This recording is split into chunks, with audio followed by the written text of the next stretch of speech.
Hello everyone, ఇలాంటి videos ముందుగా కావాలి అనుకుంటే వెంటనే మా ఛానల్ని సబ్స్క్రైబ్ చేసుకోండి. అప్కమింగ్ రివ్యూలోకి వెళ్ళిపోదాం. ఎపిసోడ్ స్టార్ట్ అవ్వంగానే రాహుల్ రుద్రాని స్వప్నపై వేసిన ప్లాను ఫ్లాప్ అవుతుంది. కావ్య మనసులో అనుకుంటుంది, అరుణ్ ఖచ్చితంగా ఇక్కడికి వచ్చి ఉండాలి. అందుకే అక్క అంత గట్టిగా మాట్లాడుతుంది. అసలు మేము ఇక్కడ ఉన్న సంగతి అరుణ్కి ఎలా తెలుసు? అరుణ్ వెనకాల ఎవరైనా ఉన్నారా? ఖచ్చితంగా ఇక్కడ ఉన్న వాళ్ళలో అరుణ్ వెనకాల ఎవరున్నారు? ఇక్కడ మేము ఉన్న సంగతి అరుణ్కి ఎవరో చెప్పారు. అందుకే అక్కని కలవడానికి వచ్చాడా? కావాలనే వచ్చాడా? అక్కని ఇంకా బ్లాక్మెయిల్ చెయ్యాలని అనుకుంటున్నాడా? అరుణ్ వెనకాల ఎవరో ఉన్నారన్న సంగతి నాకు అర్థమైంది. వాళ్ళు ఎవరు అన్నది తెలుసుకుంటే ఈ చిక్కుముడి వీడిపోతుంది అని మనసులో అనుకుంటుంది కావ్య. సాయం సంధ్య అవుతుంది. పంతులు గారు దుగ్గిరాల ఫ్యామిలీకి అంటారు, అమ్మా మీరందరూ కోనేరులో కార్తీక దీపాలని వెలిగించచ్చు. కటిక ఉపవాసం ఉన్నారు. గుడిలో పొద్దున నుండి సాయంత్రం దాకా మీ మొక్కులు తీర్చుకున్నారు. ఇప్పుడు సాయం సంధ్య వేళ కార్తీక దీపాలని కోనేరులో వదిలి మీ ఉపవాస దీక్షని పూర్తి చేయండి అని అంటారు పంతులు గారు. ఇక అందరూ కోనేరు దగ్గరికి వస్తారు. చక్కగా కార్తీక దీపాలని వెలిగిస్తూ ఉంటారు దుగ్గిరాల ఫ్యామిలీ. కావ్య, రాజ్, అలాగే ఇక ఇటువైపు స్వప్న, అటువైపు కళ్యాణ్ అందరూ ఇక కార్తీక దీపాలని వదలడానికి అన్నీ వెలిగిస్తూ ఉంటారు. దూరంగా శ్వేత, రాజ్ ఫ్రెండ్ శ్వేత వీళ్ళందరినీ గమనిస్తూ ఉంటుంది. రాజ్ లక్కీ ఫెలో, తన భార్య, తన కుటుంబం అందరితో చాలా సంతోషంగా ఉన్నాడు.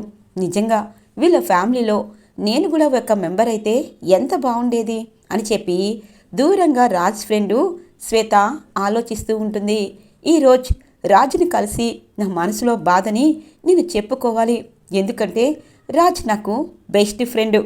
నిజంగా కోనేరులో ఇలా కార్తీక దీపాలని వెలిగిస్తే ఖచ్చితంగా కోరికలు తీరుతాయి అంటారు. రాజుతో కలిసి నాకు కూడా కార్తీక దీపాలని వెలిగించాలనిపిస్తుంది అని మనసులో అనుకుంటుంది శ్వేత. ఇది ఇలా ఉండగా ఇందిరాదేవి అలాగే సీతారామయ్య గారు ఇక దుగ్గిరాల ఫ్యామిలీ అందరి ముందుకి వస్తారు. నాన్న, కళ్యాణ్ నీ పెళ్ళి నిర్విఘ్నంగా జరగాలి అంటే కటిక ఉపవాసం చెయ్యాలని చెప్పారు. అలాగే చేశావు. ఇప్పుడు కార్తీక దీపాలు నువ్వు అనామిక కలిసి వెలిగించి కోనేరులో వదలండి. మీ కోరికని ఆ భగవంతుడే తీరుస్తారు అనగానే అనామిక కోసం చూస్తూ ఉంటారు కళ్యాణ్. అప్పు మాత్రం అలాగే పాపం చూస్తూ ఉంటుంది. ఇటువైపు కనకం కూడా అప్పుని గమనిస్తుంది. అప్పు, నీ మనసులో కళ్యాణ్ బాబు అంటే ఎంత ప్రేమ ఉందే, కానీ బయటికి చెప్పవు. నీ ప్రేమని నేను గెలిపిస్తాగా అని చెప్పి మనసులో అనుకుంటుంది కనకం. ఆంటీ, అనామిక ఏంటి కనిపించడం లేదు అని అంటారు కళ్యాణ్. బాబు, ఇప్పటిదాకా ఇక్కడే ఉంది. ఉపవాసం చేసింది కదా, నీరసంగా ఉందని అదిగో అక్కడ కూర్చోమన్నాను, వెళ్ళి పిలుచుకుని వస్తాను అని అంటుంది అనామిక వాళ్ళమ్మ. సరే ఆంటీ, ఇప్పుడు కోనేట్లో దీపాలు వదిలేస్తే హ్యాపీగా భోజనం చెయ్యొచ్చు. అయినా ఎందుకంటీ, నేను ఉపవాసం ఉన్నాను కదా, అనామిక నా కోసం ఎందుకుంది అనగానే, బాబు నువ్వంటే అనామికకి పంచప్రాణాలు, అందుకే నీలాగే కఠినంగా ఉంది అని చెప్పి ఇక అనామిక వాళ్ళ అమ్మా నాన్న అబద్ధం చెప్తూ ఉంటారు. ఇక అనామిక కోసం వాళ్ళమ్మ వెతుక్కుంటూ బయటికి వస్తుంది. అనామిక మాత్రం అక్కడ పానీపూరి తింటూ ఉంటుంది. అబ్బా, పానీపూరిని గుడిలోకి అడుగు పెట్టకముందే చూశాను. ఇంతలో దుగ్గిరాల ఫ్యామిలీ అంతా గుడి బయట ఉన్నారు. ఎందుకులే అనుకున్నాను. ఇప్పుడు ఎవ్వరూ లేరు. ఈ పానీపూరి తినేసి లోపలికి వెళ్తాను. దేవుడా, నేనేమి తప్పు చేయటం లేదు. ఆకలిగా ఉంది. ఆకలితో ఏ పని చేసినా బాగోదని అనుకుంటున్నాను. ఆకలిగా ఉంది, అందుకే పానీపూరి తింటున్నాను. ఏమీ అనుకోవద్దు, నేనేమీ తప్పు చేయలేదు. కళ్యాణ్ అంటే నాకు చాలా ఇష్టం అని చెప్పి మనసులో అనుకుంటూ ఉంటుంది. అమ్మా, అనామిక ఇక్కడ ఉన్నావేంటే అని అంటుంది. అమ్మా, ఈ పానీపూరి చాలా బాగుంది, తింటావా అని అంటుంది. ఒసేయ్, నువ్వు పానీపూరి తింటే అక్కడ మీ అత్తగారింట్లో నీ గురించి నెగిటివ్గా వస్తుంది, త్వరగా తిను అనగానే, చెప్పాను కదమ్మా నేను ఆకలికి ఉండలేనని, అందుకే మీరే ఉపవాసం ఉన్నట్టు నటించమన్నారు, అందుకే నటిస్తున్నాను. ఆకలి తట్టుకోలేకపోతున్నాను. ఇప్పుడు నేను పానీపూరి తినేసి వస్తాను అని అంటుంది. చూడు అనామిక, ఈ పెళ్లి ఖచ్చితంగా మనకి జరగాలి. నువ్వేమో పానీపూరి దగ్గరున్నావు, మీ నానేమో అప్పులతో సతమతమవుతున్నాడు. రారా, ఈ పెళ్లిలో ఎన్ని అవిఘ్నాలు ఉన్నాయో అవన్నీ ఒక్కొక్కటి దాటుకుని వచ్చేశాము. ఇప్పుడు ఈ పానీపూరి నువ్వు తిన్న సంగతి ఎవరికైనా తెలిస్తే ఖచ్చితంగా మన కుటుంబాన్ని అనగానే, సరేమ్మా, ఒక్క పానీపూరే అయిపోయింది అని చెప్పి తింటూ ఉండగానే అప్పు వస్తుంది. ఇక అప్పు అంతా గమనించి అక్కడి నుండి లోపలికి వెళ్ళిపోతుంది. ఇక అందరూ కోనేరులో దీపాలు వదలడానికి సిద్ధంగా ఉంటారు. రాజ్, కావ్య, అలాగే ఇక సుభాష్, ప్రకాష్ అందరూ ఇక కోనేరులో వదులుతూ ఉంటారు. అనామిక వచ్చేసరికి అప్పు ఇక వదలబోతూ ఉంటే తనకి కోనేరులో వదలడం రాకపోవడంతో కరెక్ట్గా కళ్యాణ్ వస్తారు. అప్పు, నీకు పూజలు ఇలాంటివంటే అస్సలు పడవు కదా, పోనీలే ఇక్కడికి వచ్చావు, అలా కాదు ఇలా వదలాలి అని చెప్పి తను వెలిగించిన దీపాలని తన చేత్తో ఇక ఇద్దరూ కలిసి కోనేరులో వదిలేటట్టు చేస్తూ ఉంటారు కళ్యాణ్. ఇక అప్పు కూడా అలాగే చూస్తూ ఉండిపోతుంది. కరెక్ట్గా అనామిక వాళ్ళ అమ్మ, నాన్న అలాగే అనామిక వస్తారు. కళ్యాణ్, ఏం చేస్తున్నావు అనగానే, అయ్యో ఎక్కడికి వెళ్ళావు అనామిక, ఇప్పటిదాకా ఇక్కడే ఉన్నావు కదా, ఇదిగో నీకోసం కళ్యాణ్ ఎదురు చూస్తున్నాడు, రా ఇద్దరూ కలిసి కోనేరులో దీపాలు వదలాలి అని చెప్పి ఇక ధాన్యలక్ష్మి అనడంతో అనామిక అలాగే చూస్తూ ఇక తన దగ్గరికి వెళ్ళిపోతుంది. ఇక అప్పు దీపాలని కళ్యాణ్, అప్పు కలిసి కోనేరులో వదులుతారు. ఇటువైపు అనామిక అలాగే కళ్యాణ్ కూడా కోనేరులో దీపాలని వదులుతారు. ఇక అందరూ కార్తీక దీపాలని వదలడంతో హ్యాపీగా ఫీల్ అవుతారు దుగ్గిరాల ఫ్యామిలీ. ఇక ఇలా రాజ్ కార్తీక దీపం వెలిగేసరికి దూరంగా ఇక శ్వేత పిలుస్తూ ఉంటుంది. అమ్మో, ఈ శ్వేతని ఇక్కడెవరైనా చూస్తే ఏదైనా జరగచ్చు, అందుకే దీపాలు వెలిగించేశాను కదా అని చెప్పి అందరూ ఇక కోనేరు దగ్గర దీపాలు వదిలే సమయంలో రాజ్ అక్కడి నుండి శ్వేత దగ్గరికి వెళ్తారు. శ్వేత అదంతా చూసి, రాజ్, నిజంగా నాకు చాలా బాధగా ఉంది, నాకు కూడా సంతోషంగా అలా దీపాలని వదలాలనుంది, కానీ ఏం చెయ్యను, ఈ జన్మకి నాకు ఇంతేనా అని అంటుంది. చూడు శ్వేత, బాధపడద్దు, అన్ని రోజులు ఒకేలా ఉండవు, నువ్వు నా ఫ్రెండ్వి, అలాగే అతను కూడా అని చెప్పి అనేలోపు ఇంతలో ఎవరో వస్తారు. చూడండి బాబు, కోనేట్లో దీపాలు వదిలాక చక్కగా ఇంటికి వెళ్ళి ప్రసాదం తినాలి, ఇలా చెట్లు పుట్ల దగ్గర నించొని మాట్లాడకూడదు చూడ్డానికి అనగానే, ఏంటండి ఏం మాట్లాడుతున్నారు, అతను ఎవరో తెలుసా అని అంటుంది. ఎవరంటావేంటమ్మా, నీ భర్తే కదా అని అంటారు. శ్వేత లోపల, రాజ్ ఏంటిది అని అంటుంది. సరే వదిలే శ్వేత, ఏదో మాట్లాడాలని అన్నావు కదా, చెప్పు అని అంటారు. అదే రాజ్, నాకు కూడా లైఫ్ కావాలి, హ్యాపీనెస్ కావాలి, అవేమీ లేకుండా ఇలా ఉండడం ఎంత కష్టమో తెలుసా అని అంటుంది శ్వేత. నీకు తెలుసు కదా రాజ్, నువ్వు, నేను అలాగే ప్రవీణ్ ముగ్గురం కలిసిమెలిసి చదువుకున్నాము. ప్రవీణ్ నేను ప్రాణం కంటే ఎక్కువగా ప్రేమించుకున్నాము. మా అమ్మ వాళ్ళు అలాగే తను వేరు కాబట్టి పెళ్ళికి ఒప్పుకోలేదు. ఇక తను ఆర్మీలోకి వెళ్ళడంతో ఆర్మీ నుండి వచ్చాక పెళ్లి చేసుకుంటాను అన్నారు. ఈలోపు మన చదువు పూర్తయింది, కానీ ఇప్పటికీ ఫోన్లోనే మాట్లాడుతున్నాడు కానీ రాలేదు. అటువైపు ఊళ్ళోకి వెళ్ళలేను, ఇటువైపు తను ఎప్పుడొస్తాడో తెలీదు, నాకు కూడా అని చెప్పి అంటుంది శ్వేత.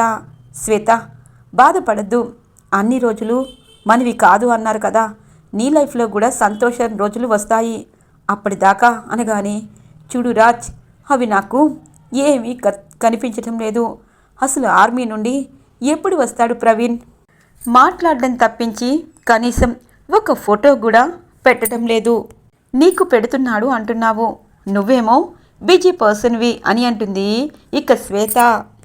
అమ్మా నాన్న నాకు పెళ్ళయ్యి పిల్లలు పుట్టి హ్యాపీగా ఉన్నానేమో అనుకొని నన్ను వాళ్ళ ఇంటికి రమ్మని పదే పదే మా బాబాయ్తో చెప్పి పంపిస్తున్నారు.